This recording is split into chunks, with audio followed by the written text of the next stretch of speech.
సరైనటువంటి facilities student faculty ratio ఒకటి ఉంటుంది.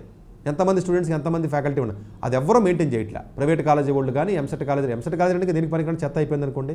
మెరిట్ ఉన్నోడికి స్కాలర్షిప్ ఇవ్వాలి. ప్రతి ఓడికి 1,00,000 వచ్చినోడు కూడా ఫీజు రింబర్స్మెంట్ అని చెప్పి స్కాలర్షిప్ ఇచ్చి నాశనం చేశారు మొత్తం 2 రాష్ట్రాలని.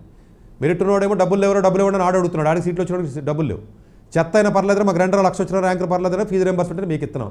పనికి తయారు చేస్తున్నారు. అట్లా కాదు.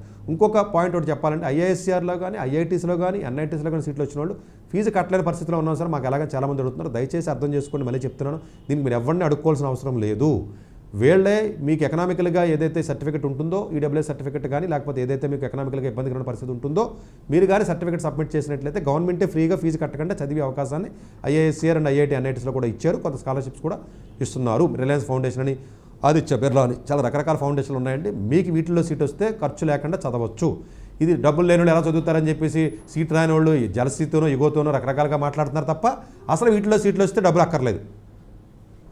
ఆలమనేసి ఉంటుంది. చాలా పాత ఓల్డ్ స్టూడెంట్స్ ఉంటాయి, ఫండింగ్ ఉంది, ఎలాగానే మీకు ఆటోమేటిక్గా బ్యాంక్ లోన్స్ కానీ ఫండ్స్ కానీ ఇస్తారంటే డబ్బులు లేవు మేము చదవలేకపోతున్నాం అనుకున్నాను. అందరూ సీట్ రాక జలసీతో ఏదో ఒకటి వంక పెట్టుకోవాలని పెట్టుకునే విధానం తప్ప ఈ కాలేజీలో సీట్లు వచ్చిన వాళ్ళు డబ్బులు అక్కర్లేదు, గవర్నమెంటే ఇస్తుంది. ఈవెన్ ఇంక్లూడింగ్ ఐఐటీస్లో కూడా మాకు ఐఐటీ సీట్ వచ్చింది డబ్బులు లేకుండా చదవలేకపోతున్నారని చెప్పి యూట్యూబ్లో ఎవడబడతాడు ఛానల్ వాళ్ళు ప్రసారం చేస్తే 1,00,000 మంది కింద సింపతితో కామెంట్లు చేస్తున్నారు. ఇదంతా బోగసే. అసలు ఐఐటీలో సీట్ వస్తే ఒక పిహెచ్ కానీ ఒక ఎస్సీ ఎస్టీ కమ్యూనిటీలో ఉన్న స్టూడెంట్కి వస్తే ఫీజే కట్టక్కర్లేదు. ఈ కామన్ సెన్స్ కూడా లేకుండా జనం ఉన్నారు, ఛానల్స్ కూడా ఉన్నారు.